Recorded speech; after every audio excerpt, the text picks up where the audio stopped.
Are you having a hard time figuring out what to get Dad for Father's Day? Shop now at sportshistorynetwork.com/row1 and save 15% off your order when you check out Row 1 Brand's Vintage Sports Pictorium Gallery. They have America's best sports art. With over 7,200 historic sports prints, you're assured to find something unique for Dad this Father's Day. If he's an NFL buff, check out the 1963 vintage NFL helmet poster.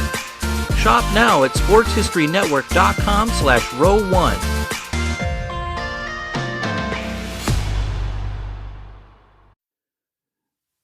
This podcast is part of the Sports History Network, your headquarters for the yesteryear of your favorite sport. You can learn more at sportshistorynetwork.com.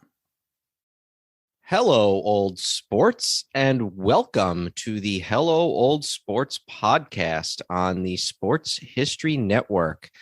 This is your wonderful co-host, Dan Newman, joined by my equally wonderful co-host, Andrew Newman, and we are here for yet another episode of the Hello, Old Sports podcast on the Sports History Network. Before we begin with today's topic, I would just like to encourage you all to please give us a follow on your podcast app of choice, Spotify, iTunes, anywhere else you may listen to podcasts. We also would encourage you to please give us a rating on that podcast app of choice. Give us a like on Facebook, Hello Old Sports Podcast. You can also email the show at hellooldsports@gmail.com to tell us whatever you think about the show, suggestions for future topics, anything that you want to talk to us about. Tell us what you like about the show. Tell us what you don't like about the show.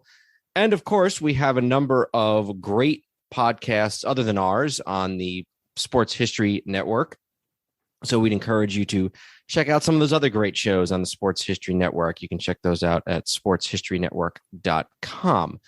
So I am joined, as I said, by my co-host and brother, Andrew Newman. Andrew, how are you doing today? I'm doing pretty well, Dan. Sitting here watching some of the NBA playoffs as we speak, and it'll be apropos of what we're going to talk about tonight. Not quite to the level we're at yet, but yeah, I'm doing well and excited to get going for tonight. So it's NBA Finals season, and we thought that two of the things that we enjoy are a good list and a topic that is relevant to the current season in sports. So we thought just in time, probably by the time this airs, just in time for the NBA Finals, why don't we try and put together our list of the top 10 NBA Finals of all time? So Andrew's put together a list, I've put together a list, and our goal is to come up, before we wrap it up for the night, to come up with a list of the top 10 NBA Finals of all time. Andrew and I, we've each come up with our list, and I think what the easiest thing to do is just to sort of be to take this chronologically. So we'll start at the beginning, and then we can talk about who has the earliest, and then we can just kind of take it from there, if that makes sense. Yep, I think that definitely does make sense.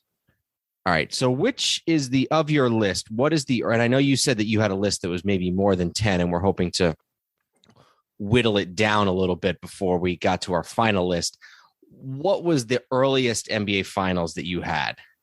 So the earliest ones I even have listed, I'll be honest, before 1970, basically, I kind of just wrote down some ones that would be worth talking about. I don't feel confident in my knowledge of the sort of early 70 or early NBA, 50s and early 60s. So, the first couple I just sort of highlighted were any of the 7-game series. And there was actually a remarkably small amount of those, in that era. But I did write down, the first 2 7-game series were actually back-to-back series in 1951 and 1952. You had the Rochester Royals and the Minneapolis Lakers in consecutive years defeating the Knicks in 7 games. Yes, I did not have either one of those, but you're right. Those were some of those early Knicks teams that were coached by Joe Lapchick. And what were the 2 years you said, 51 and 52?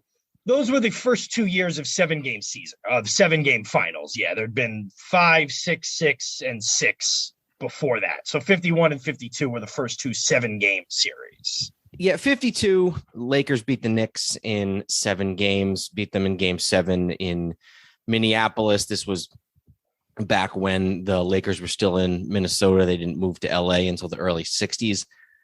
I did not have the 52 finals or the 51 finals, both of which were losses by the Knicks. I think 51 you could maybe make a case for. The Knicks lose game 7 in a 4-point loss to the Rochester Royals, 79-75. Keep in mind also that this is in the pre-shot clock days. 52 I did not have, partially because the Knicks, there's a couple good games in this series, including an overtime win for the Knicks in game 4, 90-89 over the Lakers. But game 7 is a 17-point loss for the Knicks in Minnesota. So I did not have that one. One of my main criteria is, first of all, for my 10, and I don't know if you kind of thought the same, I did not have any series that were less than 7 games on my preliminary list. I felt like there were enough really, really good 7-game series out there that it wasn't worth dipping back into a shorter series, a 6-game series. Anything less than 6, I think, would probably almost certainly be automatically disqualified because that's not really a competitive series. But I didn't have anything less than 7 games. So I did take sort of a passing look at that 52 NBA Finals. I thought it might be interesting to have one on the list to kind of represent the history of the first dynasty, the Mike and Lakers. And then obviously as Knick fans, we have an interest in those early Knick teams. There's really only been 3 great eras in Knick history. There was the 90s, the Ewing years, the 70s when they won the championships, which I'm sure we'll talk about in a little bit. And then there was that early 50s when they went to, I believe it was 3 NBA finals in a row, lost all 3. So I had thought a little bit about putting that 7-game loss to the Lakers in 1952 on the list, but at the end, it just couldn't make it on there for me. Is the first one you have listed, how about a few years later, the 1957 championship between the Celtics and the St. Louis Hawks? Yes, that is the first one that was on my list of 10. And one of the things I want to do, Wikipedia does this great thing. I don't know whose idea it was to put this on Wikipedia, but it's there, and I really like it. And this is not just for the NBA Finals, but they also do this for the Super Bowl. They do this for the World Series. On the Wikipedia page for that game or series or whatever, you can go through and you can look at it. It gives you a list of every Hall of Famer that participated in the series. So just to give you an idea of 57, for the Celtics, Bob Cousy, Tom Heinsohn, Andy Phillip, Frank Ramsey, Arnie Rison, Bill Russell, and Bill Sharman, all Hall of Famers. For the St. Louis Hawks, Bob Pettit, Slater Martin, and Ed McCauley. And then both coaches, Red Auerbach and Alex Hannum, who's the coach of the Hawks. So 1, 2, 3, 4, 5. I believe it's a dozen Hall of Famers if you count coaches participating in this NBA Finals. This is the rookie year for 2 Celtic players who would go on to be associated with the Celtics for the rest of their lives, at least in the popular memory. First is Bill Russell, who was drafted early on in the 1957 NBA draft. I believe Russell was the first overall pick, and he actually goes on.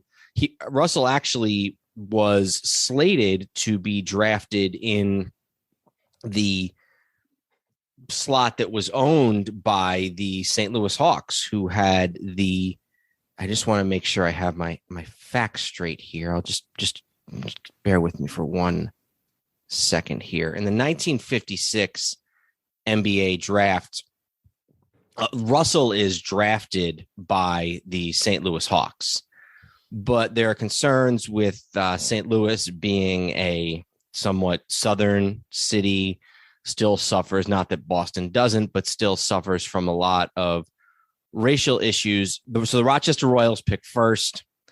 They draft a shooting guard. The Celtics really want Russell. Hawks own the pick, but there's a question of the fit of Russell, especially when it comes to some of the racial tensions in the city of St. Louis. So Auerbach agrees to trade his star center, Ed McCauley, to the St. Louis Hawks. McCauley is somebody who has ties to the St. Louis area. Beloved Celtic in his time in the early 50s, many-time All-Star. Russell is drafted by the Hawks, immediately traded to the Celtics for not only Ed Macaulay, but also for Cliff Hagan, who had been in the Celtics organization but had never played a game because I believe it was because of military service. Hagan had been serving the military for 3 years, even though he was drafted by the Celtics out of Kentucky in 1953. So they trade two Hall of Famers, Hagan and Macaulay, for Bill Russell. Russell actually joins the team a third of the way through the season because he's playing in the Olympics in 1956 in Melbourne, Australia. And those of you who know your basic geography know that Australia is opposite us when it comes to its seasons. So they, much like they did in 2000 in Sydney, they don't play the Olympics until into the fall in Melbourne in 1956. So Russell joins the team late, which allows for another rookie who the Celtics have been able to draft on a territorial pick, so he didn't even have to enter the draft, Tommy Heinsohn, rookie of the year in 56 and 57. So the Celtics are led by Russell, led by Bob Cousy, their superstar who's been with the team since the early 50s, led by another rookie in Tommy Heinsohn, Bill Sharman, another all-time great NBA 75 player, you name it. And so they end up going against the Celtics in the 1950s. I'm sorry, they end up going against the Hawks in the 1957 NBA Finals. And this was, by the way, we probably won't talk about any of the rest of them because they weren't exactly stellar series, but 4 times in 5 years, this was the first of 4 times in 5 years that these same two teams met in the finals, with the Celtics getting the better end of 3 of them. And the Hawks get their revenge the following year in 58 in a series that's still a very good series, but not as good as this one. Celtics win game 1, 125-123. In double OT. In double overtime. Right before game 3, Red Auerbach gets in a fight with the owner of the Hawks because he feels that the baskets are not the correct height. And I want to read to you a passage from a book called The Last Pass, which is a story of the relationship between Cousy and Russell. And while you're looking that up, let's just, we should certainly underscore that the last thing that the Boston Celtics of Red Auerbach are going to tolerate is any sort of hijinks regarding the other team's gym, facilities, whatever. You'll recall all the stories about the Boston Garden being, being famously a level playing field for opposing teams in playoff series. But go ahead. Prior to game 3 at the Kiel Auditorium in St. Louis, Bill Sharman, going through his scrupulous warm-up shooting regimen, since the basket wasn't the appropriate height. To him, it seemed too low. Cousy, Russell, and Ramsey agreed. Auerbach demanded a measurement. The referees brought out a measuring stick. Seeing this, Kerner, who's the owner of the Hawks, who had just done business with Auerbach in the offseason in the Russell-Macaulay trade, Kerner exploded. He rushed onto the court and called Auerbach a bush leaguer. Even before Kerner finished saying it, Auerbach punched him in the mouth. Kerner fell to the floor, his mouth bloody, a tooth dislodged. "You can coach that team of yours from a hotel room," Kerner howled. "And on top of that, you can't even punch." The basket's height measured the required 10 feet. So, he was right. Auerbach was wrong. Yeah, that's what I mean. Yeah. Auerbach was wrong. Yeah. So back and forth series gets to this game 7. Heinsohn has probably as a rookie the best game of his career, 37 points, 12 rebounds. Russell goes for 19 and 32 in his own right. 32 lead changes in this game and 28 ties. The end of the game, so many players have fouled out because I believe this is also a double overtime game. So many players have fouled out that Alex Hannum, the coach, has to put himself in the game, even though he hasn't been on the court in weeks. And in the very last play of the game, he throws a football pass from the opposite court, trying to ricochet the ball off the backboard to Bob Pettit, and then Pettit would try and tap it in. Doesn't work. The Celtics pull away with a Game 7 victory. I want to get the exact score here of the game. The final score 125 to 123. The exact same score flipped of game one. I might have said the Celtics won game one. The Hawks won game one. So same exact thing, double overtime in Boston, 125 to 123, but the Celtics win by 2 in game 7. The Hawks had won by 2 in game 1. The first real sort of classic NBA finals. Yeah. And they rotated wins. If you look at it, I think, or somehow if the Hawks won game 1, the Celtics must have won. Let me pull that up again. But I think I'm misstating that because the Celtics won the first 2. Oh no, I'm sorry. You just said that. No, the Celtics won 4 and 5 back to back. Yeah, Celtics won 4 and 5. Yep, exactly. So in addition, the first game was a double overtime 2-point game. The second game, or the 7th game, was a double overtime 2-point game.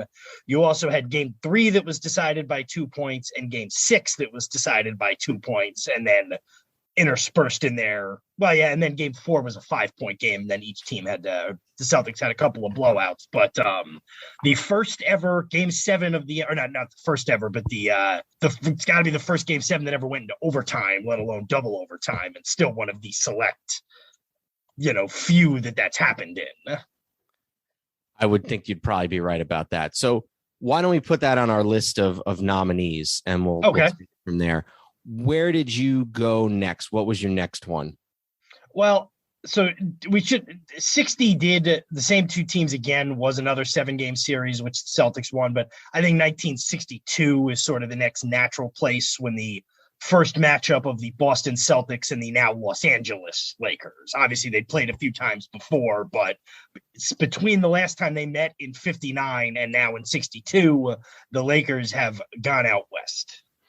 And the Hall of Famers in this one, Karl Braun for the Celtics, who actually spent most of his career with the Knicks and then signed with the Celtics for a year late in his career to try and win a championship, which he did.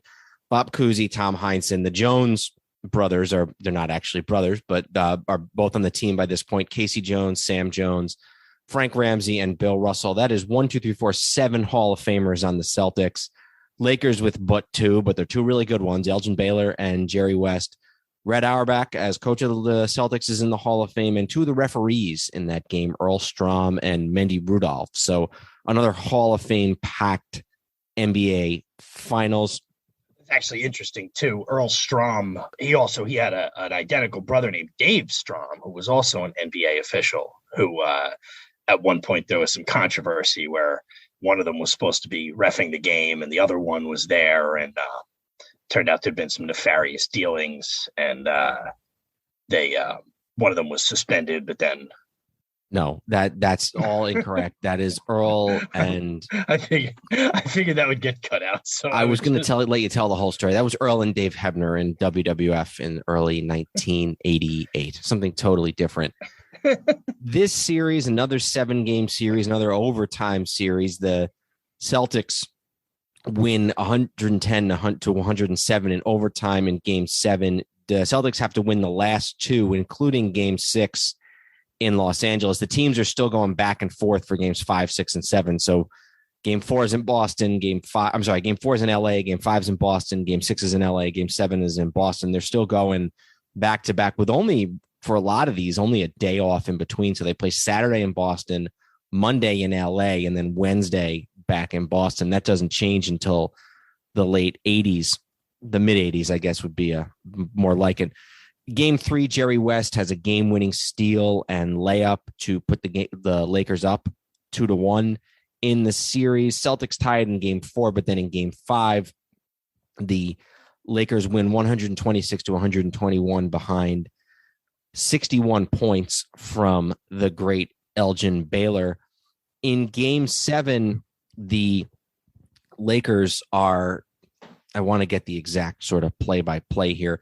They have a chance to take the lead on a wide open shot by a good Laker player by the name of Frank Selvey. And while you're doing that, it was funny when you mentioned the Kiel Center. I was actually watching a WCW pay-per-view from December of 90 last night, and it's from the Kiel Center. And in the middle of it, they actually say, "We understand this place is about to be torn down."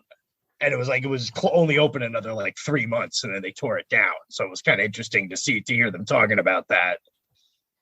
So in Game 7, with the score tied at 100, the Celtics have the ball, and Frank Ramsey misses a driving hook shot. Lakers get the rebound, and the Lakers call timeout. They come out of it, and Hot Rod Hundley passes the ball to Frank Selvey. Jerry West and Elgin Baylor are covered.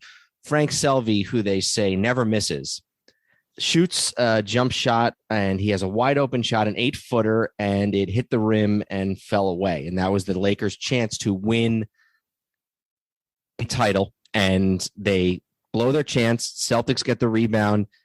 Game goes to overtime. Celtics hold on to win 110-107. A few interesting notes. For years, Hot Rod Hundley would call the home of his teammate, Frank Selvey, the person he had passed the ball to. And when Selvey would pick up, Hundley would just say, "Nice shot," and then hang up, which sounds like a very terrible thing to do to your teammate, but so be it. The Lakers also have a player by the name of Ray Felix, who I guess is not a particularly well-informed individual, because, and I read this in a couple of different books, at the end of the game, he's trying to cheer his teammates up by going around and patting them on the back and saying, "Don't worry, guys, we'll get them at the next game in a couple of days." And he seemingly not real. Saving it all for Game 8. Seemingly not realizing that the game is over and the series is over. So, but that, I think it's the first, is that the first Boston LA NBA finals? Because I know they played them in 59, but the Celtics were still, the Lakers were still in LA, or still in Minneapolis. Yep. Yeah. I had mentioned that a couple of minutes ago that this was the first, certainly not the first Lakers Celtics matchup, but the first LA Lakers Boston Celtics matchup. And there will be plenty for good measure. The second one was the next year. The third one was 2 years after that. The fourth one was the year after that. That was mostly what the rest of these were for quite a while there. 8 of my 10, all 8 of my first, my first 8 all had either the Lakers or the Celtics. Oh, I thought you were going to say 8 of your 10 are Lakers Celtics. And I was like, that's absurd. No, I think 4 are Lakers. 4 is a good number. Yeah. Yeah. No, and some of them are, we'll get to in a minute, but some of them are losses by one of those teams too. So it's not just. Yeah. No. That's reasonable. The 8 of 10 like that, I honestly thought you were going to say 8 of your 10 are Lakers Celtics finals. And I was going to say that's a little much. No, and as I was doing my prep, all I did was take all my books off the shelf that were Lakers Celtics books, and that got me most of the way there. Where do we want to go? What was your next one? So the next 2 7-game series are, again, these same 2 teams, 66, the Celtics over the Lakers in 7 games. This, I believe the Celtics are up 3-1, and the Lakers then won games 5 and 6 before the Celtics won. And then 69, you had the Lakers and the Celtics again, where the Celtics got the last one of kind of that era in a 7-game series as well. Did you list either one of those on your list? I had both of them. So in 66, it's Red Auerbach's last year as the coach. He's already announced that he's going to retire, and he's already named Bill Russell as his successor, the first black coach in NBA history, who would later, a couple years later, and we'll talk about this in a minute, becomes the first black coach or manager in any sport to win a championship in the United States. 1966, it's a little bit of a different Celtic team. Cousy, Sharman, Ramsey, Heinsohn, a lot of those guys, they've all retired. So we're down to just 4 Hall of Famers in 66 for Boston. John Havlicek, Casey Jones, Sam Jones, and Bill Russell. And then for the Lakers, it's Baylor, West, and Gail Goodrich has joined the team by this point. Then the same 2 referees, Rudolph and Strom. Lakers come back from down 18 to win in overtime in game 1. They win 133-129 on the Boston Garden floor. Celtics win the next 3, including 2 in LA. So the Lakers are going back to Boston for game 5 on a Sunday. And, this is the kind of thing where a team could lose. You're down 3-1. You're not on your home court. But the Lakers pull it out, and then they win another one in game 6. But then in game 7, the Celtics, and I should note that the lowest score by any team in the first 6 games is 106 by the Lakers in game number 3. The scores for all of these are up into the teens and 20s, well over 100. Game 7 at the Boston Garden is a very different game. It's only 95-93. Russell plays all 48 minutes. Baylor's hurt by this point. He's very much in decline. It's kind of become West's team. And the Celtics lead by 18 at half. At one point, they go 8.5 minutes without allowing a field goal by the Lakers. But the Lakers do battle back. They battle all the way back to make it a 2-point game and only win. The Celtics only win 95-93. But great performances. A close 7th game, even if it wasn't that way for most of the game. And Auerbach's last game, finals, and championship as a coach, I thought that 65 really deserved to at least be on the list for consideration. 66. 66, you're right. I'm sorry, 1966. All right. And then how about 69? Same 2 teams, also a 7-game series. Celtics in this one actually were down 2-0, then 3-2. This is actually the home team won every game in this series until game 7, when the Celtics ended up with a 108-106 win out in LA. Most of the games in this series were pretty close. You got a 2-game, 2-point, 6, 6, 1, 13, 9, and 2 in a game 7. This is one of the most talked about series, not only in the history of the Lakers Celtics rivalry, not only it's sort of the Russell Wilt rivalry. This is one of the quintessential games. The Lakers, because Baylor's getting old, because West needs some help, because they want to win a championship, have brought in Wilt Chamberlain. He gets traded from the Sixers to LA.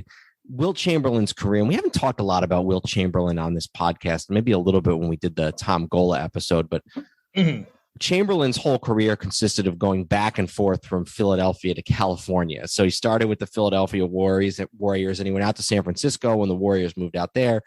Then he goes back to Philly to the 76ers and then ends his career out in LA with the Lakers. So he joins West and Baylor. The Celtics, they're getting old.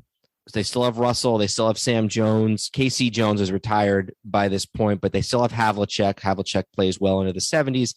And Bailey Howell is their other Hall of Famer, who was sort of a longtime star with the Pistons, and sort of like other guys earlier in the 60s and the 50s was one of these guys who would sign down with the Celtics to sort of try and win his championship. Again, Rudolph and Strom, the 2 referees, Hall of Famers. This is a series. The Celtics are coached by Russell in his last season. Everybody kind of thinks it's going to be his last season. The Celtics kind of limped in to the finals. I think they had finished something like 4th, I think. Let me pull up. What was the Celtics? Celtics, I think, were 4th in the Eastern Conference in that year. Let me get the standings up here. They were 4th, yeah. And so they beat the Philadelphia 76ers, and then they beat the Knicks, the up-and-coming Knicks, who I'm sure we'll talk about in a minute, in the finals. So they kind of limp into the NBA Finals against the Lakers. And like you said, it is a straight up home series for the first 6 games. The Celtics win in Boston and the Lakers win in Los Angeles. Sam Jones hits the last great shot of his career in game 5 in Boston to send the series back to LA up 3-2. We talked about that a little bit when we did our commemoration of Sam Jones for our in memoriam last year. West is not in good shape. He plays game 7 on a leg shot up with Novocaine. They go to LA, they go to play game 7, and Jack Kent Cooke, who is the owner of the Lakers, had passed out. He hadn't personally passed out, but he had passed out in the arena, these sheets of paper telling everybody that when the Lakers won the championship, there would be a drop of balloons from the rafters. They would interview Elgin Baylor, Jerry West, and Wilt Chamberlain in that order. And I believe it's the USC band would play Happy Days or Here Again. Yep, that's what you got.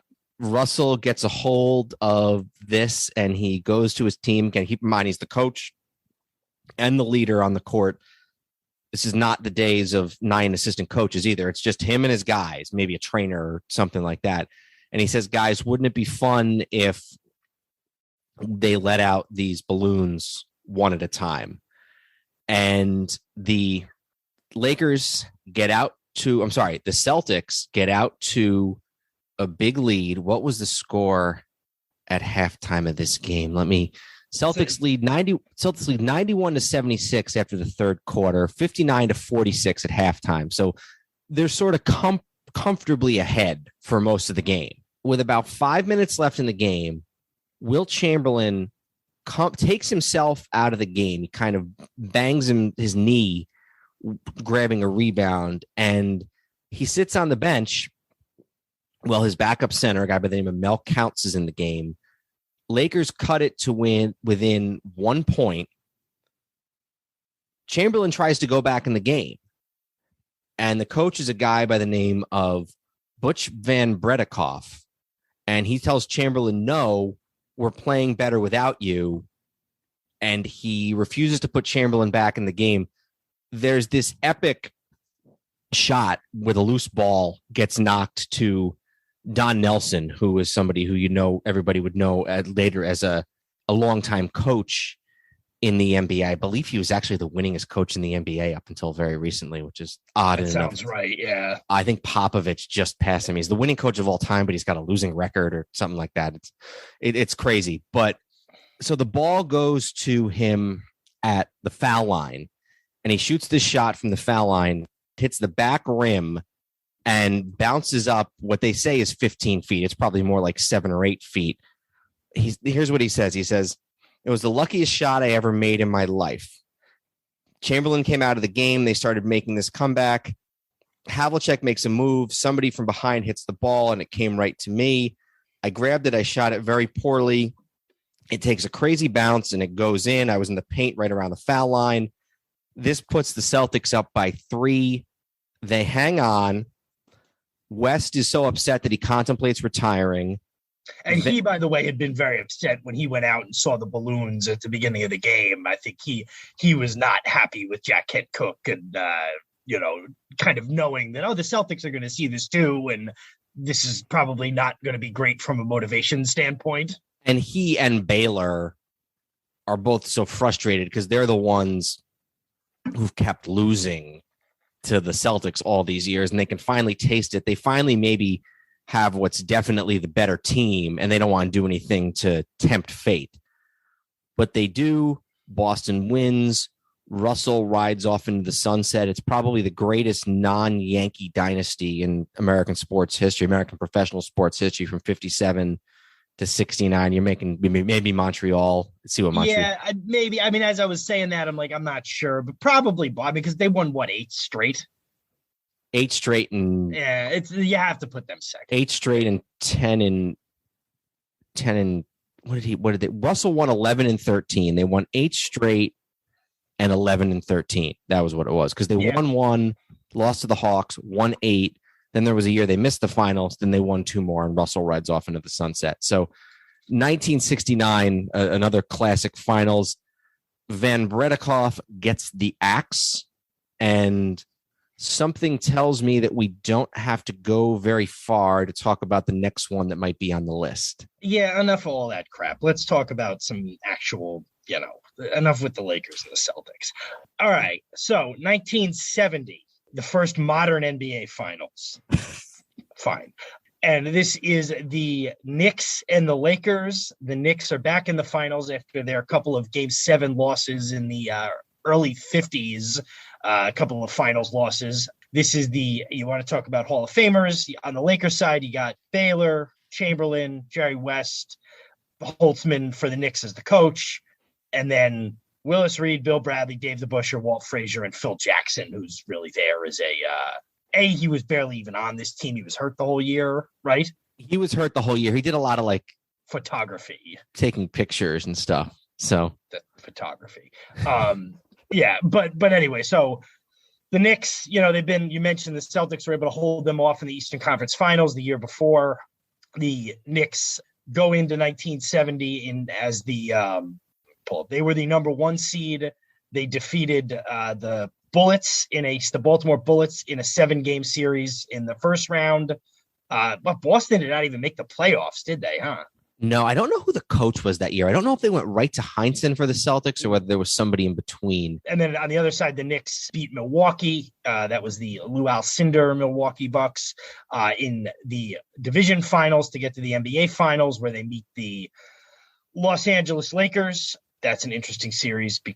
Western Conference is interesting that year because 2 of the 4 teams are not teams that are traditionally in the Western Conference anymore, Atlanta and Chicago. Yeah, and the Bucks were in the East, and then a couple years later, the Bucks are in the West. Yep. And eventually they go back to the East. Yep. So 2 teams who, obviously the Lakers specifically think, okay, now the Celtics thing is finally done. It's really our turn. So they first 2 games at the Garden, they split. The Knicks win from game 1 by 12. Lakers win the next game by 2. They go out to LA. The Knicks win game 3, 112-108 in OT. And then in game 4, the Lakers win 121-115 in OT. So 2 straight overtime games in games 3 and 4 in LA. Game 4 has a moment that is something that you've seen, even if you don't realize when that is where the moment is from. Do you know what I'm talking about? Not off the top of my head. Late in the game, Jerry West. That was, I was thinking it was this, but to tie the game, shoots it from the opposite 3-point line, the opposite foul line, I should say, goes all the way and swishes right in. And you hear the quote. You hear the clip every year in the NBA Finals. They say, Jerry West just made it from the other end of the court. And it's one of those moments, and they show him kind of looking up at the scoreboard. Would have won the game in modern times. It's funny to think. I mean, the Lakers pull that game out anyway, but it's funny to think if that had been a Knick win, how it could have been totally different. But you're right. They win game 4, and then they have an 18-point lead in game 5 at the Garden, the Lakers do, and they blow that lead, and they blow that game. Yep, and that's game 5 is the game where Willis Reed is hurt in game 5 at the Garden. The Knicks are down big. Game 5 is in and of itself a big comeback where the Knicks, after losing Willis Reed, they're down. They come back. They end up winning. That's Walt Frazier. Obviously, he's got 21 and 12 in the game in assists. They go to game 6 out in L.A. Reed doesn't even travel with the team, I don't believe. The Knicks get their butts kicked. Wilt Chamberlain goes for 45 points and 27 rebounds. And the Lakers win 135 to 113. They were up 20 at the end of the first quarter. It never got any closer than that. Really, the Knicks look outclassed. I mean, they had to have a furious comeback to win game 5. They go out to LA and lose in game 6. And that sets the stage for May 8th, 1970, Madison Square Garden. 2 teams who'd much more so the Lakers, but since moving to Los Angeles, the Lakers have been in the finals damn near every year, coming out on the losing end to the to the Boston Celtics. And it seems like it's going to be their year. But the big question going into the game is, will Willis Reed play?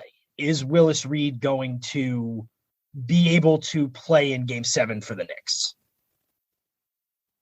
And it's that famous clip of, and you hear it's Marv Albert, who just retired last year, and here comes Willis, and the crowd is going crazy. And it's the Knicks and Lakers are both already out on the court. They're warming up, and it's Willis just walking out sort of with his very kind of humble, he's limping obviously because he's hurt. And he kind of wanders out, and the story that they tell is that the whole Laker team, most importantly, Wilt, stop and turn and watch Willis Reed warming up. He goes out for the jump ball. He doesn't even jump, doesn't contest it. But then on the first 2 Knick possessions, they get it to Willis. He hits 2 jump shots in a row. And there's, again, your famous clip of Mark Willis has hit on his first 2. And he plays decent enough defense against Chamberlain. Willis does not score another point the rest of the game, but it catalyzes the Knicks. The Knicks never trail in the game. This is one of the all-time great finals performances by Clyde Frazier. People don't talk about it because it gets overshadowed by Willis. Clyde Frazier, 36 points, 19 assists, 7 rebounds, 5 steals. So if you use sort of the hockey assist model, he was responsible for 74 of the Knicks' 113 points. So just about exactly 2/3. First Knick championship, a team that is, historically loved by not just New Yorkers, because it's the only championship or one of the only 2 championships we ever won, but also by basketball purists. It's one of those teams. They're like the Steel Curtain or the 85 Bears. All you have to say is the Willis Reed Knicks, the Willis Reed game, and it conjures up something in not just New York, not just basketball, but in sports. Yeah, the series probably, if we're talking, comparing it to some of these other series, probably will lose something when we make the list, given the nature of Game 7. Yes, very dramatic at the beginning. The Knicks are up 27 at halftime. It doesn't really get closer than that at any point. That's also the most famous, and this is important in general, that's also the most widely regarded as the most famous moment in the history of Madison Square Garden. Anytime there's any kind of countdown or anything in general, when it's made by the right people, that's the number one moment. And, obviously there's other Knicks moments. There's the Rangers winning the Stanley Cup in 1994, but Madison Square Garden is also where Ali Frazier 1 was. If you're a wrestling person, it's where WrestleMania 1 was. It's where Hulk Hogan won the WWF title. It's where the concert for New York City was held after September 11th. Political conventions. Yeah, it is. And most people can, and that it's gone now, or at least in the traditional sense, it's a little sad, but Madison Square Garden very famously had what they called the short aisle, and people would call it the Willis Reed aisle, where both teams, rather than what you think of now, where both teams sort of go, and this is how the Garden is at the moment after the renovations, you each leave in opposite sides of the floor at halftime or at the end of the game, and you go up like the tunnel in the corner. Both teams, as recently as 7-8 years ago, you would just kind of curve behind where the scorers table is, and they would both go up that short ramp into the locker rooms and then separate into their different locker rooms. That's the Willis Reed aisle, and it always has been. It's one of the most famous moments in the NBA Finals, but it's also the most famous moment in New York's Knicks history, and it's the most famous moment in Madison Square Garden history. So very, very, those are all very significant things. And when you see lists put together of greatest sporting moments of the 20th century, that's probably the first NBA moment that makes it on there. So when we did our 21st century sports moments, I read from those Bob Costas and Joe Garner books. And, those moments are, the Ice Bowl and Bobby Thompson's home run and Jesse Owens and Joe Louis beating Max Schmeling and Dwight Clark making the catch. And the first NBA moment you usually see listed on those lists is that Willis Reed game. So it is in that pantheon of moments in sports. And of course, the fact that it was the Knicks and New York and everything helps. And yeah, you're right. Maybe not as classic a game as some of these others that we've talked about, but for all those other reasons, it's earned a spot on there. All right. So the next couple of series we should mention, because they've been the heavy for all of these. The Lakers did finally get their championship the next year. Or no, 2 years 2 years later. Not in the finals we're really going to talk about. It wasn't exactly a classic series. They beat the Knicks. Then the next year, the Knicks returned the favor. The next 7-game series is 74. Did you want to get into that one? I do have 74 on my list. That was the Celtics against the now Western Conference representative, the Milwaukee Bucks. And I don't know when they moved from the East to the West and then eventually back to the East. Also, just going back to 69 for a minute, we should mention that 69 was the first year that they named an NBA Finals MVP, and it was also the only year that a losing player was named Finals MVP, and that was Jerry West. So no wonder he wants to quit. He wins MVP and he can't bring home a championship. So 1974 Celtics and Bucks 7-game series. Hall of Famers for the Celtics: Dave Cowens, John Havlicek, Paul Westphal, and JoJo White. And then for the Bucks, it's Bobby Dandridge, Oscar Robertson, who'd come over from years and years as a MVP with the Cincinnati Royals, and he comes over and tries to win a championship with the Bucks, which he does in 71. I think this is Oscar's last year, actually, in 74. And then I'm sorry? I said that sounds right. And then a young Kareem Abdul-Jabbar, who had won a title in 71 with the Bucks as Lou Alcindor, and then immediately, shortly thereafter, and it is Oscar's last year, shortly thereafter, Kareem converted to Islam and changed his name to Kareem Abdul-Jabbar. He might have actually already converted when he was in college, but he officially changes his name to Kareem Abdul-Jabbar. Hall of Famer referees, once again, Mendy Rudolph, and then also Darryl Garrettson, the other Hall of Fame referee. This is a different Celtic team. They're coached by Tommy Heinsohn, who had succeeded. I believe he'd succeeded Russell as the coach. I don't think there was anybody in between the two of them. 2 overtime games, both won by Milwaukee. Game 2, they win in overtime, 105-96. And then game 6, down 3-2 at the Boston Garden. The Bucks win 102-101 in the second overtime, and they do so on a famous sky hook by Kareem Abdul-Jabbar. And it's a clip, even if you don't know, you've seen this clip. It's sort of Kareem on the sideline shooting the sky hook. Oh, I think it's over Dave Cowens, and the ball goes in, and that ties the series, makes it 3-3, and the Bucks are going home. They're going back to Milwaukee to try and close out the series on their home floor against a very, demoralized Celtic team. Probably the big thing here is the center matchup between 2 all-time great centers, Abdul-Jabbar and Cowens. And there's jokes about how, Cowens is only tall enough to see Abdul-Jabbar's armpits, but he plays him well enough. And then he really does step up in game 7. Do you know who the lead broadcaster, the lead play-by-play guy is for this series in 74? It's the only NBA Finals he ever does. The way you said it, is it a guy who's famous in another sport? Was it like yes, it Kurt is. Gouty or something like that? No. It's even more far afield than that. I don't know. Pat Summerall. Oh, wow. Yeah. Very interesting. He calls game 6, the double overtime game, the greatest sporting event he's ever seen. And keep in mind, this was a guy who was part of the 1958 NFL title game.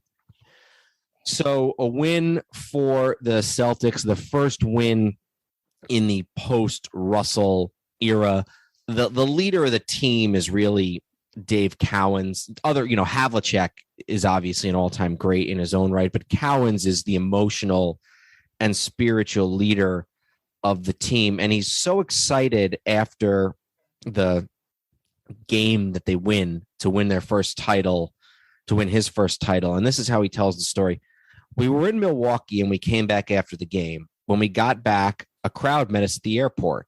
By the time I got home, it had to be 8:00 at night, which tells you how early this game was played, an NBA Finals game that allows a guy to fly from Milwaukee to Boston, meet people, and then still be home by 8:00. My brother met me at the airport, and we went back to my place and just sat around talking. I was so hyped up, I had to go out, so I just went around and started visiting people that I knew all around the city. It got to be 2-3 o'clock in the morning. I just got tired. My car was within eye shot, but I was in the garden, so I just went to sleep on one of the benches. When I woke up, a lot of people were walking past me, sort of looking at me. I just had on a t-shirt and shorts. It was warm out, and we had a parade to go to that day by around noontime. So excited that he sleeps on a park bench the day after, the night of, I should say, winning the NBA Finals. 1974 NBA Final. A Celtic team that kind of gets forgotten about because there's the Cousy Russell years. And then after that, there's the Bird Parrish McHale years. The 70s teams kind of get so much as any team that won championships in Boston can. They kind of get the short shrift a little bit. But I felt like the presence of so many Hall of Famers, an epic game 6, Celtics, Kareem, I felt like 74 deserved to be considered. Yeah, and it's kind of funny to think that like the 74 and 76 Celtics teams, like, oh, the Celtics in the 70s, like, well, that would be considered the best run any franchise, most franchises they've ever had. I mean, we talk very glowingly about the Knicks winning twice in 4 years and getting to a third one as clearly there's no debate on when the golden era of the Knicks franchise is. There's no debate on when a bunch of teams' golden eras are that, and that it's kind of like, they overlooked that because they won 2 titles in a couple of years, but it's not like connected with any of the other major dynasties. Mm-hmm. It's, I would compare it to the late 70s Yankees. You really can't do that because nobody overlooks those late 70s Yankees because they were such a zoo, literally the Bronx Zoo. I guess not literally, but that's what they were called. So I can't, but it's that kind of thing where it's like, well, it was only incredibly privileged fan bases get to sort of go like, that time we won 2 titles in 3 years is unheralded. Yeah, exactly. All right. So I had a little bit of a gap here. Yeah. The one thing I did want to mention, we should mention 76. I know it's not a 7-game series.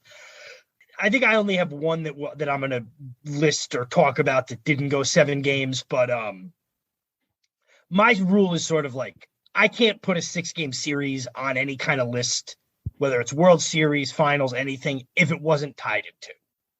So if it was 3-1 and then a team won game 5 and then the team that was up 3-1 won game 6, a little bit different of a story.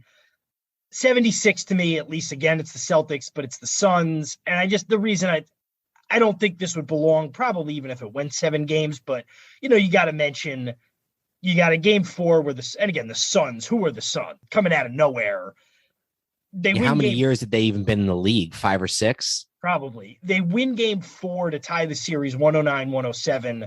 And then game 5 is that triple overtime game, June 4th, 1976, that is won by Boston in triple overtime. And then they go back to Phoenix and win a couple of days later in game 6 and finish the series.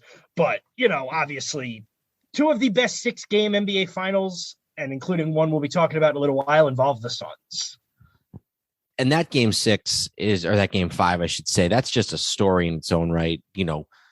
Buzzer beaters and guys fouling out and, players who barely played all year playing major roles, fans coming on the court and going after the ref, going after the other players. You got the Celtics at one point calling a timeout that they know they don't have because they know under the rules at the time they'll get the ball at half court instead of having to go full court.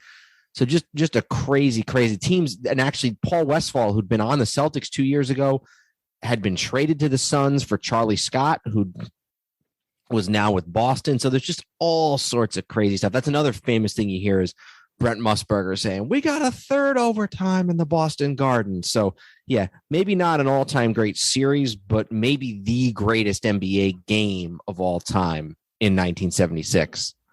So your next one, you said you have a bit of a gap. I'm assuming you jumped over 78, the Bullets and the Sonics, which went 7. Yeah, that's the only world title in Bullets, now Wizards, franchise history. That was the culmination of the career of Wes Unseld. They beat the Supersonics in 7 and then lost to them the following year in 79 for in a 5-game series for the only championship ever for that franchise. I couldn't really get there with this one because there weren't any really great moments. It was obviously a very down time for the NBA. Several of the games were there. I don't think there was one overtime game, but you had, I guess every game was close, but there's not a singular moment. There's not a great story there. So I was tempted to give it a second or a third look just because we've done a lot of Lakers, a lot of Celtics, and we'll continue to do that. And, you got, superstars. Mm-hmm. I was tempted just for the sort of quirkiness of the inclusion, but I just couldn't get there with this one as far as a top 10 was concerned. If it was top 12, maybe, but I couldn't get there with top 10. Yeah, I think I agree with that. It just doesn't have a whole lot of juice. And if it was like if it was an underrated classic series that just didn't involve two teams that people really, remember, that's a different story. You'd almost be shoehorning that in if you were trying to put that on this list. You know what I mean? Agreed. So I'm guessing the next one you have is 84. 1984, Bird and Magic come into the league in 79. Magic makes the finals in 80, makes the finals in 82, he makes the finals in 83. The Celtics make it under Bird in 81. They hadn't met in the finals until 1984. And this is sort of the beginning of the golden age for the NBA. This is David Stern's first year as commissioner. And it's the first time you're getting the Lakers and the Celtics in the finals since 1969, that series that we talked about. You got all the Hall of Famers that you think you would have. For the Celtics, it's Larry Bird, it's Dennis Johnson, Kevin McHale, Robert Parrish. Celtics, Kareem, Magic Johnson, Bob McAdoo, who'd been an MVP with the Buffalo Braves in the mid-'70s, is sort of a role player off the bench on this team. Jamal Wilkes and James Worthy.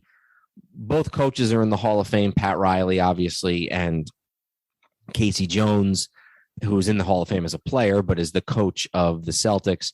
Then you got three referees, Darryl Garretson, Hugh Evans, and Earl Strom, all in the Hall of Fame as well.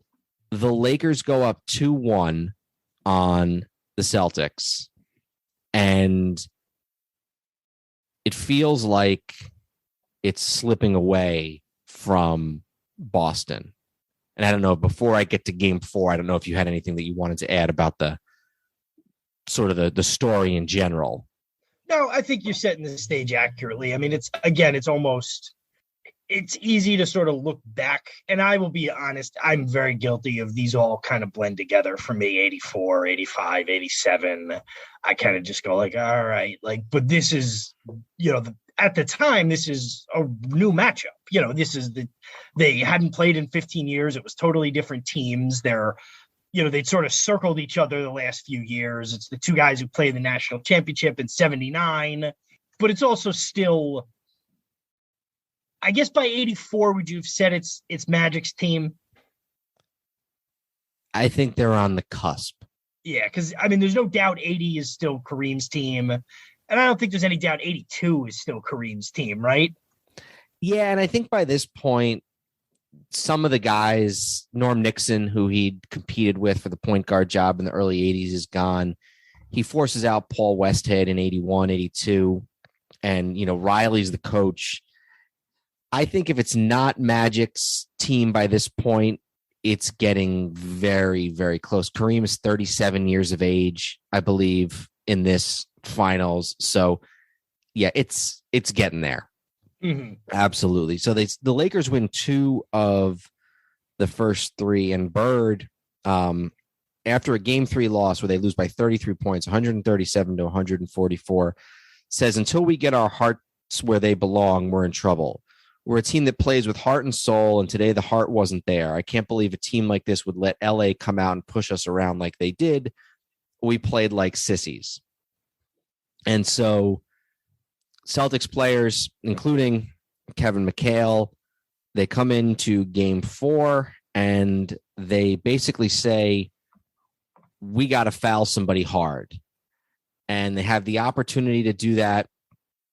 Kurt Rambis drives to the hoop in the third quarter with the Celtics trailing by 6, and Kevin McHale, I don't even know what you want to call it. He basically just clotheslines him, makes no attempt to go for the ball, makes no attempt to do anything. He just clotheslines Kurt Rambis. And that's, Wikipedia says the game was also marked by Celtic forward Kevin McHale's clothesline takedown of Lakers forward Kurt Rambis. So they call it a clothesline. Celtics go on to win that game. They blow them out in game 5. They win by 18 in the Boston Garden. And then they lose game 6 and they come back and win game 7. It's also worth noting the second game in Boston is an overtime game, 124 to 121. It's a Celtic win. The Lakers have a chance to win the game or at least get up a game-winning shot in game 2 in regulation, but Magic holds the ball and doesn't get a shot off. And so the Lakers theoretically could have gone up 3-0 if Magic had gotten off a shot and they had won in game 2.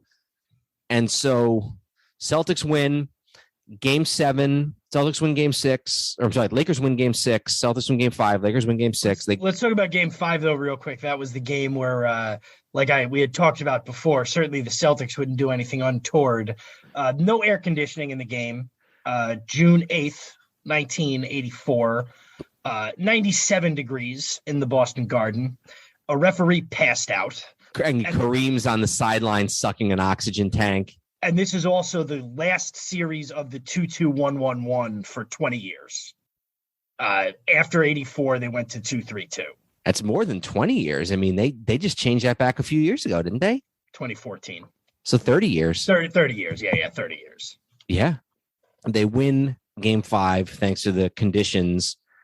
And yeah, I mean, I guess this is now you're right. The first 4 games home court doesn't really seem to mean anything. But 5 and 7, those 2 games at the Boston Garden in the sweltering heat, they beat them. The Celtics beat the Lakers. The Celtics sort of get their swagger back after that McHale clothesline, and they start with a lot of their trash talk and other dirty, maybe not dirty, but other sort of unsportsmanlike activities. ML Carr comes out wearing goggles at the beginning of game 7 to mock Kareem. Late in the game, when James Worthy misses a free throw, Cedric Maxwell, who ends up being the MVP of this series, turns and makes the choke sign to Worthy. And so this is the only 7-game series. They play 3 times in the 80s in the NBA Finals, Boston and the Lakers. But this is the only game, the only series that goes the 7th game. Indoor temperature for this one is around 91 degrees. Magic's devastated, sort of like West in the 60s. Are we ever going to get past the Celtics? It's David Stern's first as commissioner. He brings bringing the league into what we would think of as the modern era. And this is the Celtics sort of making it seem like the Lakers are never going to be able to get past them no matter what they do. Yeah, it's interesting because by this point, the Lakers have won 2 titles in this era, but they were against the Sixers, and then they lost 1 to the Sixers. So it's weird to think of at that point, like that it would be anything but a stalemate because they've each won twice. But you start to dip into the history of, well, the Celtics, when the chips are down, the Lakers can't beat the Celtics in a championship series. Through 86, 85, 86, probably through 86, Magic and Bird are even. They're even in number of championships, but they're also just even in who's had the better career. Bird wins 3 MVPs in a row, 84, 85, 86. 86 Celtics considered sort of one of the best teams, single season teams in NBA history. It's after 86. Bird's injuries start to creep in. Magic comes into his own. By 87, it's really Magic's team. The reason why Magic is considered a better player all time is what happens in the late 80s and early 90s. 85, 86 time period, people thought they were at best even and maybe Bird a little better. And that's not hyperbole. Bird was just as good, if not better, than Magic through 86, but then Bird kind of falls off a cliff. And Magic is a top player in the league up until he's sidelined by HIV. So it's a little diversion into the Magic Bird conversation there. Yeah, because Magic's career was cut short, but Bird's career was really cut short in terms of his prime, at least. So, interestingly, like you said, interesting that neither of the next 2, 85, the Celtics win. Both of the Lakers wins in 85 and 87 are in 6. The Celtics over the Rockets is 6 and 86. So the next one I'm guessing is 88 we're going to go to. I do have 88. Is how we get to some basketball. This is how you play basketball. Enough of this. Oh, you pass the ball and you shoot the ball. And whatever. This is how you play basketball. You punch people. 88. Bill Laimbeer is probably the purest basketball player who's ever lived. Yeah, it's just so funny with him because he's the last guy in the world you would expect to be a dirty player. Like, he's not like some guy who grew up hard or, he grew up in Chicago, but in like the really nice part of Chicago. I think his father was a dentist or something like that. He grew up rich and I think went to prep school. But for whatever You're reason, saying these don't lend themselves to being a dirty player? Have you seen Grayson Allen or a lot of guys who come out of Duke? no, but Lambeer was a tough guy though. Yeah. Grayson Allen is just, I don't know a lot about Grayson Allen, but Grayson Allen's just sort of a, whatever you want to call him. But he's a Bush League player.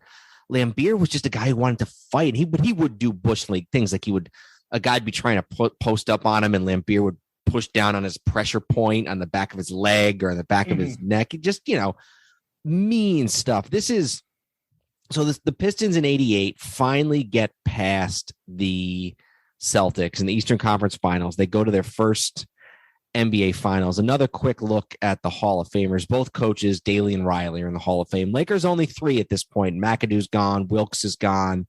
It's just Kareem, Magic, and Worthy. For the Pistons, it's actually 4. It's Joe Dumars, Isaiah Thomas, Dennis Rodman, and Adrian Dantley, who is not on the team the next couple of years when they're winning championships, but is on the team in 88. And then for those keeping score, Earl Strom, Darryl Garrettson, and Hugh Evans, referee, who's actually just going into the Hall of Fame this year. So congratulations to Hugh Evans. And by the way, if you'd like to hear more about Adrian Dantley, listen to our episode on the 1982 Utah Jazz that we did a few weeks ago, because there's a lot of Adrian Dantley in that one. Absolutely. 7-game series. The Pistons are still playing at the Silverdome at this point. By the following year, they're at the Palace at Auburn Hills, but in 88, they're still at the Silverdome. Yep. Yeah, they had they were playing in like a scaled down version. And I always remember when I was a kid, we had the video, the NBA Superstars video. Mm-hmm. And I remember being confused by that because one of the things they had like an Isaiah Thomas highlight, and it's like he's clearly playing in like not a basketball arena, and there's like this big curtain behind him. And I'm like, where is this? And then as I got older, I learned, no, that's when they played at the Silverdome. Yeah, like I said, one of these days I want to do an episode about teams playing in weird locales. What hockey team is it that's playing in like a 5,000 seat arena the next couple? Is it Phoenix? Starting next year, the Arizona Coyotes are going to be playing in Arizona State's hockey building, which, as you can imagine, there are some big college hockey areas. Arizona is understandably not one of them. And as somebody who went to school at one of the biggest college hockey schools, let me tell you, their arena is a very nice arena. It ain't no NHL arena by any stretch of the imagination. So I can't even imagine what Arizona's like. But anyway, 88, Lakers are kind of starting to get to a place where they're getting a little older. Magic's been there. Magic's in, what would this be? Magic's 9th season. Kareem is over 40 years of age at this point. He's in his second to last season. And so they really are sort of starting to run on fumes just a little bit. And I just want to give a quote here. Pat Riley in 1988 said, "We were a great team trying to hold on." So they're just trying to hold on for another championship. And they want 2. They want a 3-peat. But 88, they do it. Isaiah is incredibly banged up. He can barely walk by the time Game 7 rolls around, but he puts on a very gutsy performance, comes up just short. I believe the final score is Game 7 is only a 1-point game, if I remember correctly. No, I'm sorry. I went ahead one year somehow. Game 6 is a 1-point game. That's the game where the Lakers win 103-102. Okay, that's right. Where Isaiah's hurt. He hits he ends up with 43 points. Lakers win Game 7 by 3 points. Yeah. That's right. So a team is up 3-2 going back. They're going back on the road. Lakers, incidentally, haven't won a Game 7 in an NBA Finals since 1954 because they'd lost all those years to Boston. And they win Game 6 by 1 point. They win Game 7 by 3 points. So 4 points away from a championship, and sort of the last win for the Magic, Kareem, Lakers, they get swept by Detroit the following year in a totally different kind of series. And last title for the Lakers, last title for Kareem and Magic, and a gutsy performance by Isaiah on one leg. Yeah, so there's actually a 30 for 30 on the Bad Boy Pistons, and I think 30 for 30s are at their best when they're talking about things that haven't been extensively covered, but that people are generally aware of. So they're not super obscure, but they're not, with all due respect, there's been tons of we don't need a 30. I'll use a team I'm a fan of to be specific. We don't need a 30 for 30 on the Bronx Zoo Yankees. There's been enough about that. You know what I mean? Unless you're going to have some sort of really new take on it. So the Bad Boy Pistons is really interesting because they talk about how it's it's not a dynasty, but it's this 3-year run in between the Lakers, Celtics, and the Bulls eras. And they talk about that finals and Isaiah really taking his place in the absolute upper echelon of the NBA. And he didn't stay there very long, but certainly the 88 finals, even though they ultimately end up losing, he cemented himself as one of those guys at that point. And not to make this about what we experienced personally with Isaiah, but it's easy to think of Isaiah as a clown based on some of his front office antics in later years, but you realize that guy was a damn good player. He wasn't Bird, he wasn't Magic, he certainly wasn't Jordan, and sometimes he likes to put himself in that class, but guy won titles, guy led his team in some really tough games, so he deserves a lot of the accolades that he gets as a player. Exactly. I don't have another one for 15 years. No, wait, hold on. That's wrong. I don't have another one for 25 years.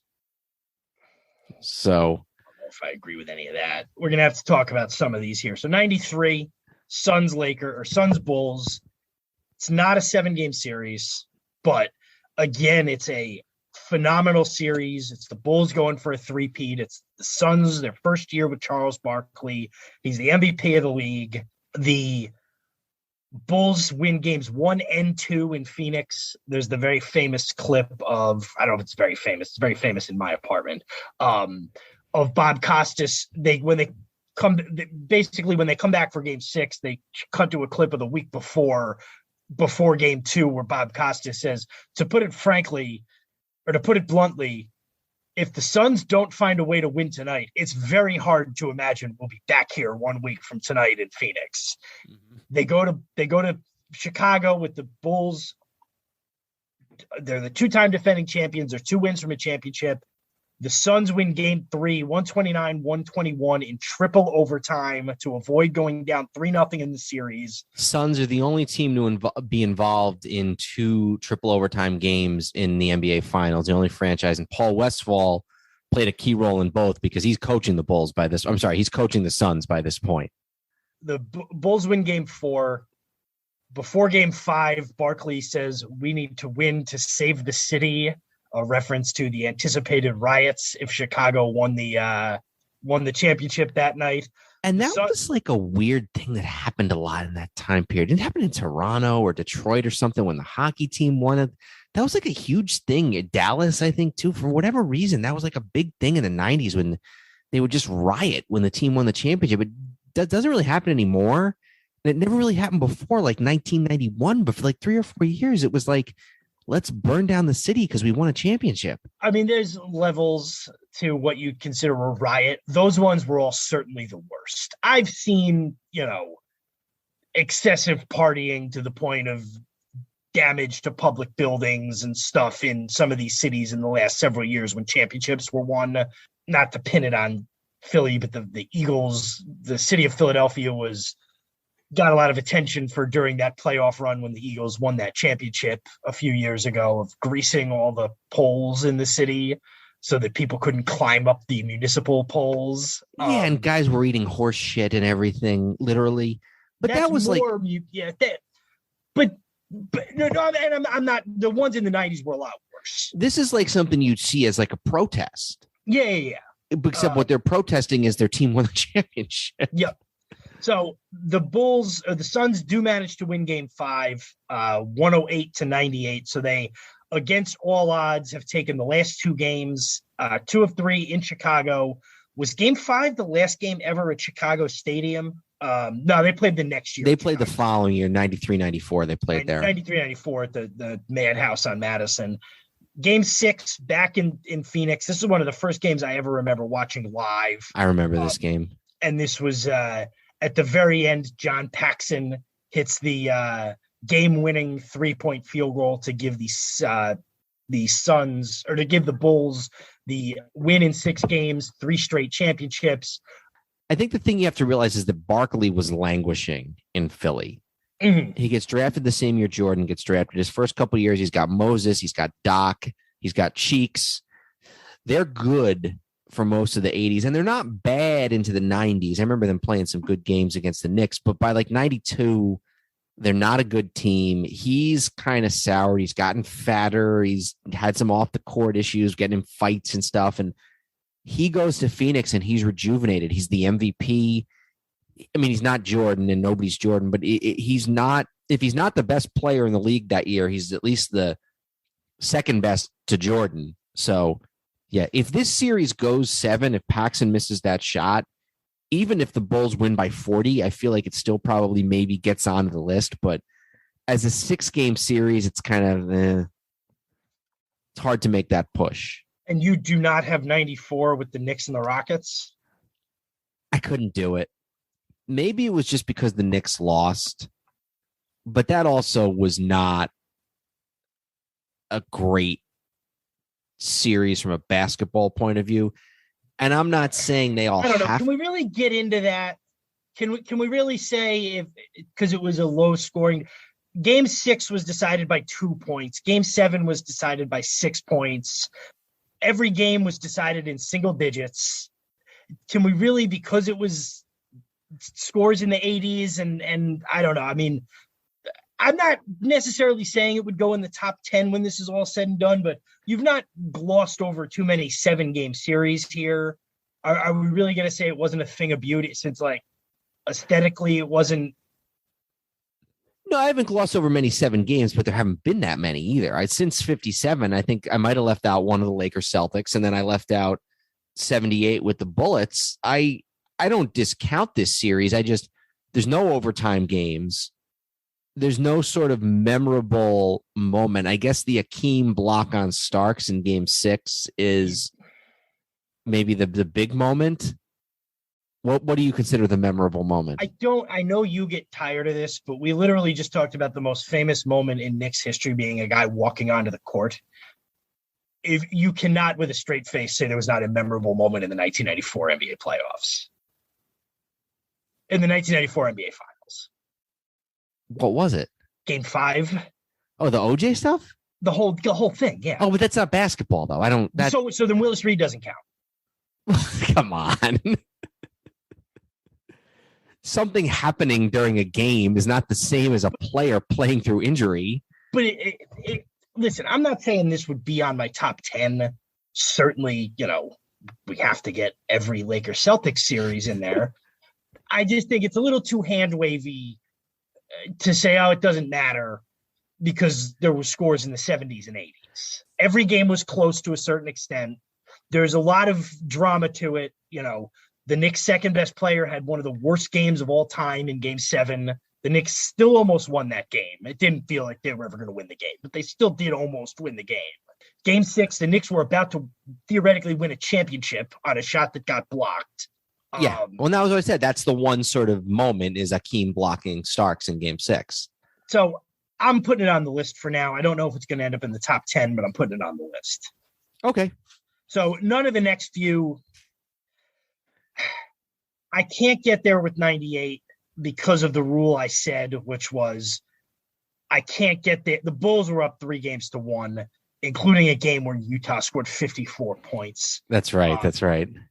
Obviously you have the famous moment in Game 6 with the Jordan shot against Byron Russell. I've seen professional wrestling more competently officiated. Truthfully, the series the year before would be the one with the bigger claim because the series was tied at 2. The Bulls won game 5 by 2, and then game 6 by 4. But I can't get there with either of them because by then, I don't know, it still didn't feel like the Jazz were ever, certainly not at any point in 98. And I don't even think at 2-2 in 97, it felt like they were going to win the series. You go on a run here where you can in good conscience count any of these because they were, after Jordan retires, you enter the era basically of Western Conference. It was just a coronation every year between the Spurs and the Lakers. Yeah. I think if we were talking about most memorable, but not even most, like the 04 NBA Finals is actually a good episode because that's in real time. You were watching basically a dynasty collapse, and this was supposed to be a dynasty that had just reloaded with 2 Hall of Famers, and they're playing a Celtics team or a Pistons team that is bringing this totally different like energy with these 5 players, and you got Chauncey Billups, who'd been sort of a cast off a few years earlier, having this amazing series, and Rasheed Wallace, who was considered the biggest malcontent in the world. And Kobe hits that shot in game 2, and you think, all right, the Lakers have dodged a bullet, and then they don't win another game, and the whole thing is imploding. But it's not a great series. No, and it's an interesting series. And you thinking you got just the whole Shaq Kobe thing, and then I don't even think Kobe's rape charges had been dropped by that point. I think he was still in the middle of that court proceeding. Mm-hmm. I know earlier in the playoffs he definitely was, but I think even then I don't think the charges had been dropped yet. So yeah, you're right. Story, certainly I can't get there. I feel like based on what it is and who it is and knowing your affinity that you're going to look at this 05 this next year and make a strong case for it. To be honest, no. And this is the Spurs beating the Pistons in game 7. The thing I remember most about this series was the fact that everybody just kind of already knew that Larry Brown was out the door for whatever reasons he'd invented in his own head. But meanwhile, he's coaching this team in the finals. And here's why I don't. Game 1 is a 15-point game. Game 2 is a 21-point game. Game 3 is a 17-point game. Game 4 is a 31-point game. So all of the home team has won the first 4 games, huge. Game 5, okay, you get an overtime game, 1-point decision. San Antonio wins. Detroit wins game 6, and then you get game 7.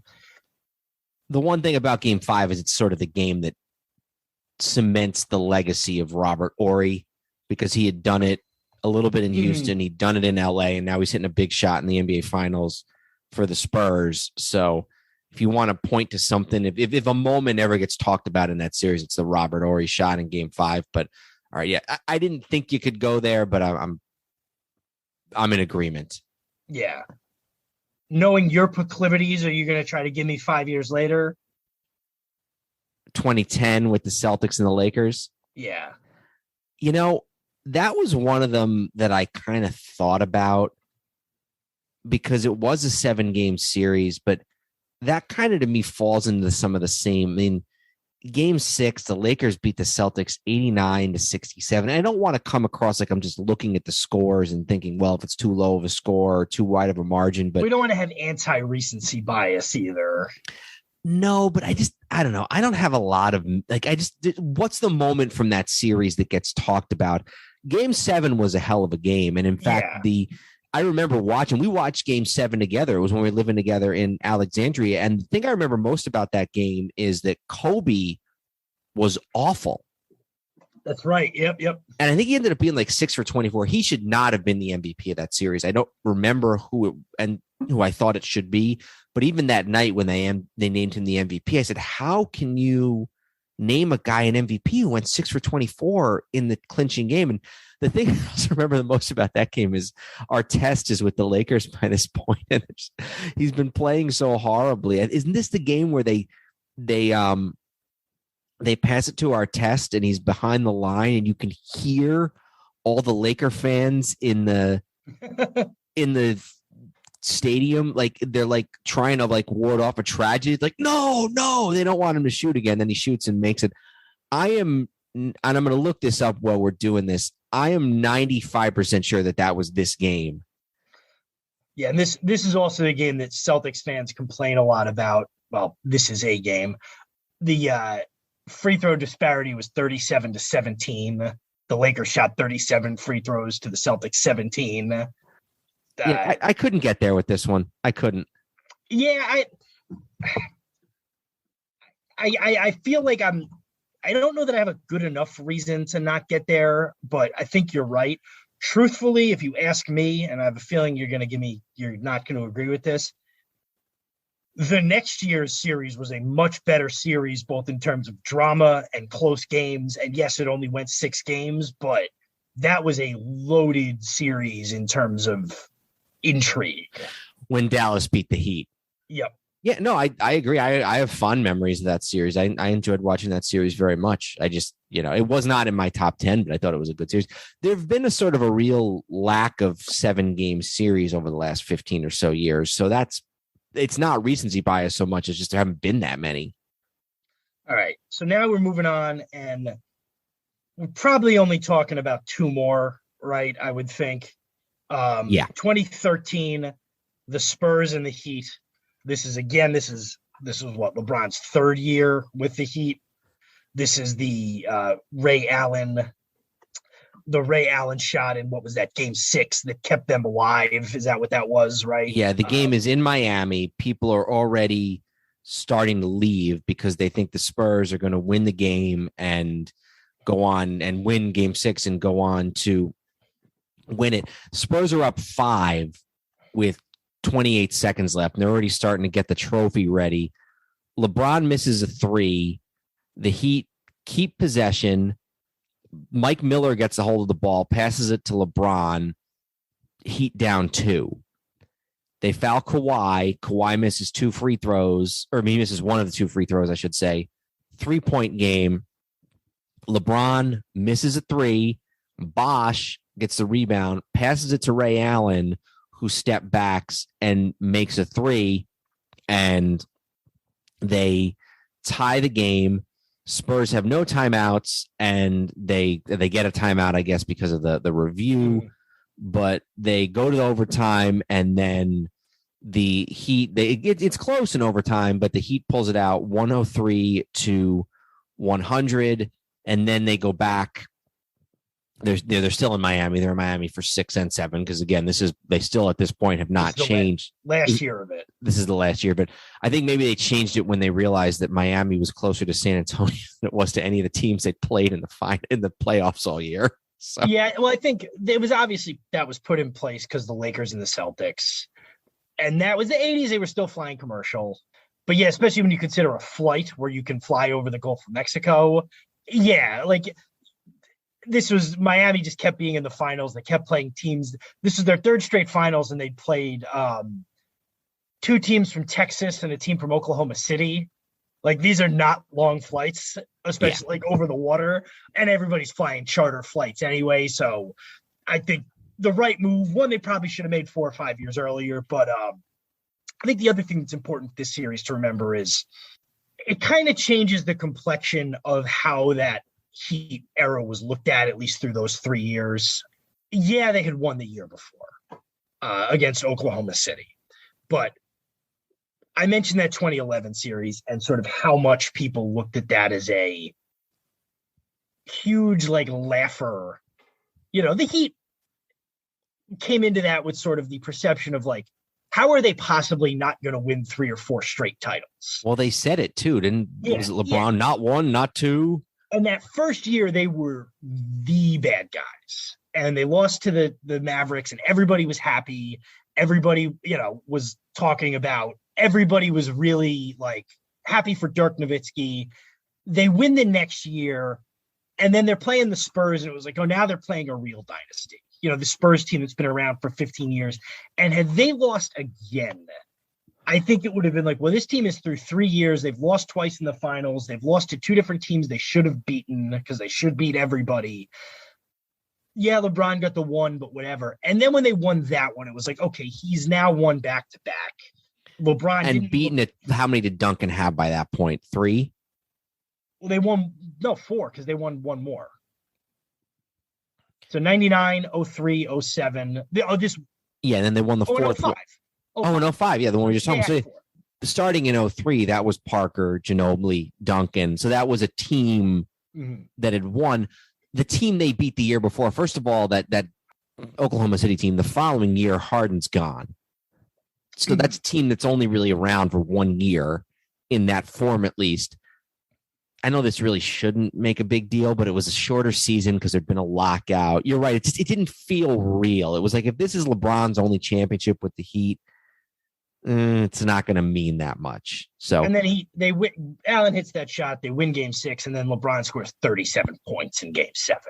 Game 7, interesting. Bosch and Ray Allen both scoreless in Game 7, and in addition to Wade and James, they're led by Shane Battier, who hits 6 3-pointers to score 18 points. And it's another close game. It's a 7-point game, but the Spurs are down only by 3 with less than a minute left, so they have a chance. LeBron ties Tom Heinsohn's 1957 record for most points in a Game 7 NBA Finals win.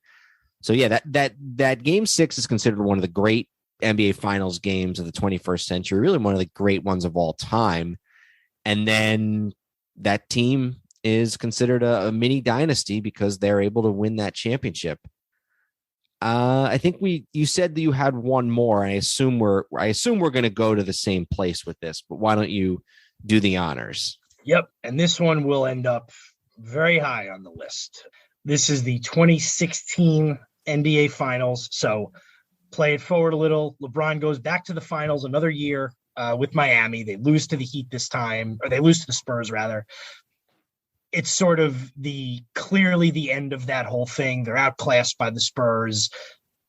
LeBron pretty shortly thereafter announces that he's going to be leaving. Riley makes some comments. LeBron goes back to Cleveland. Because if there's anybody who would know you should never abandon a team, it's Pat Riley. Yeah. LeBron goes back to Cleveland. The next year, Cleveland had been, since he was gone, he's with 4 straight finals with the Heat.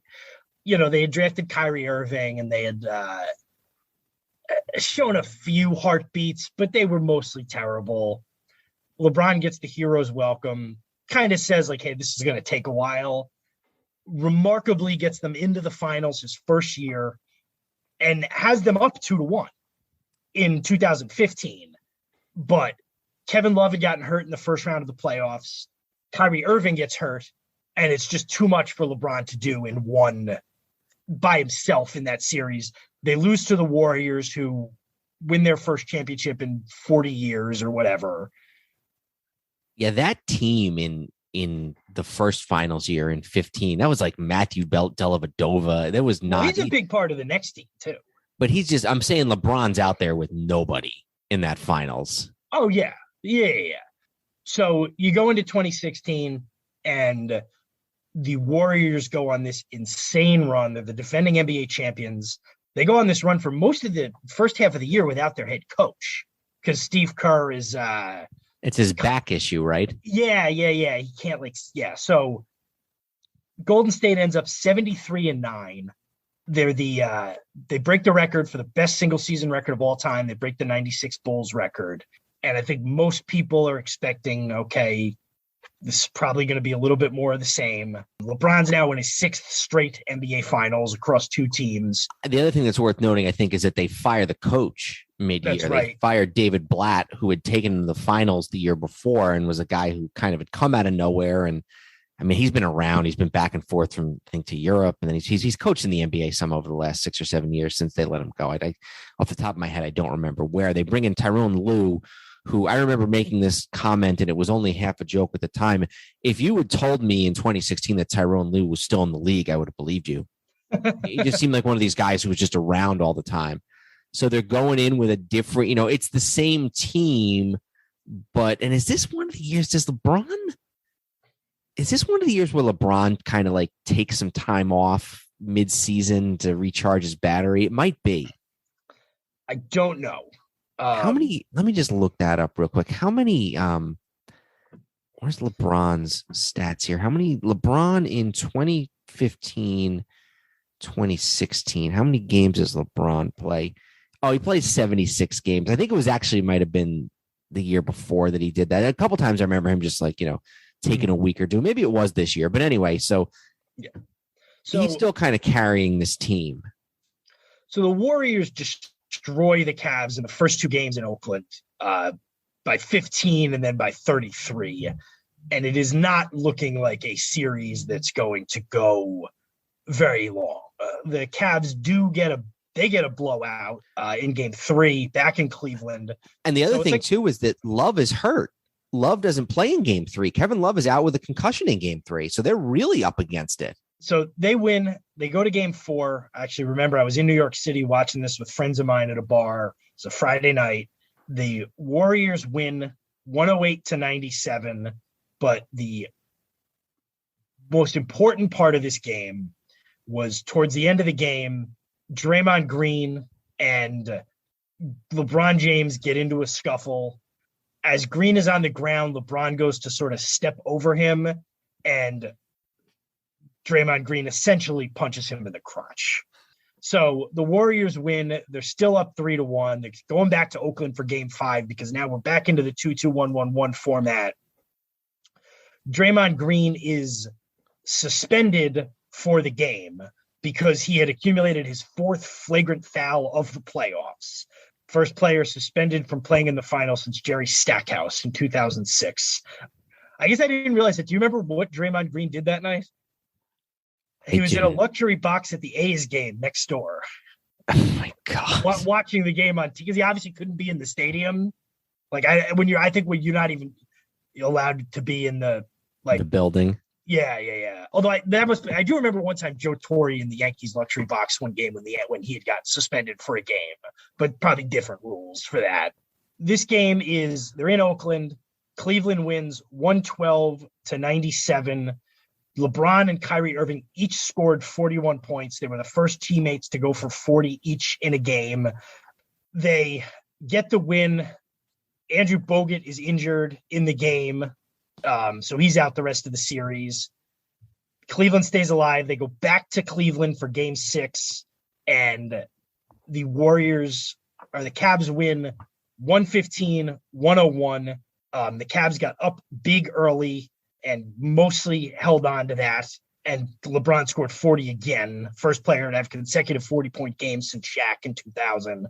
And that sets the stage for game 7, June 19th, 2016, one of the most memorable games in recent history at the Oakland Coliseum.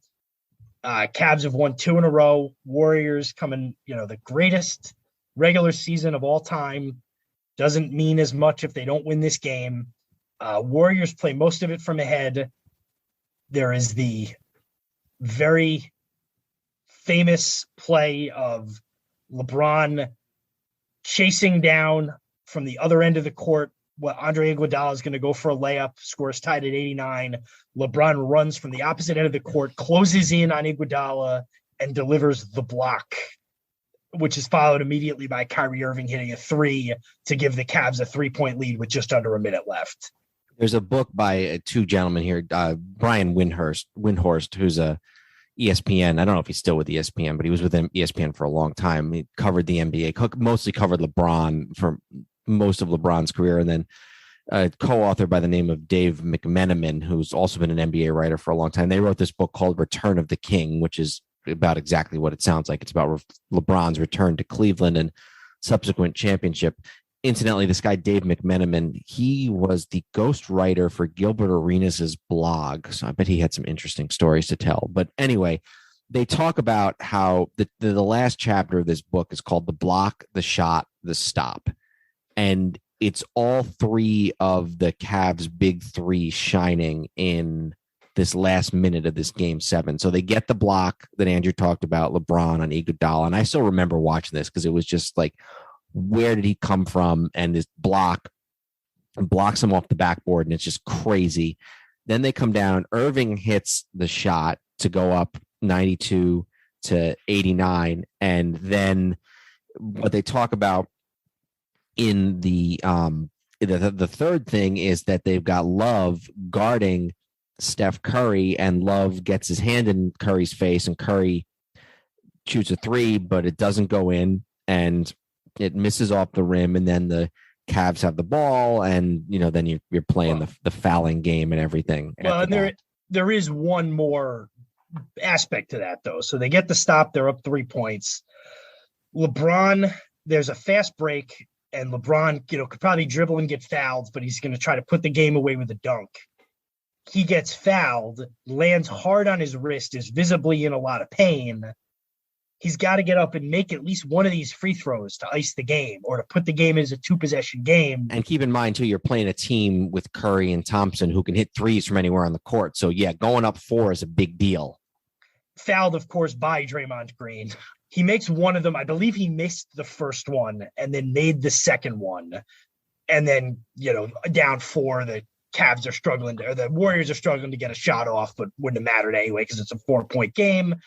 Clock runs out, and the Cleveland Cavaliers have their first NBA championship, first championship for Cleveland since 1965, after many, many close calls over the years. Or was it 64? 64, right? 64 with Jim 64. Brown, yeah. Yeah. After many, many close calls over the years in various sports. And, you get the thing of LeBron collapsing to the ground because he's, he won the 2, but he came back and delivered it. For good measure, they get back the next 2 years, and those 2 finals are as one-sided as it was anticipated to be. The second one, the 2018 one, especially, I remember being like, that was one where J.R. Smith didn't know what the score was. Yeah, that's right. But so that's, and then just since then, we had those 2 Cavs Warriors ones.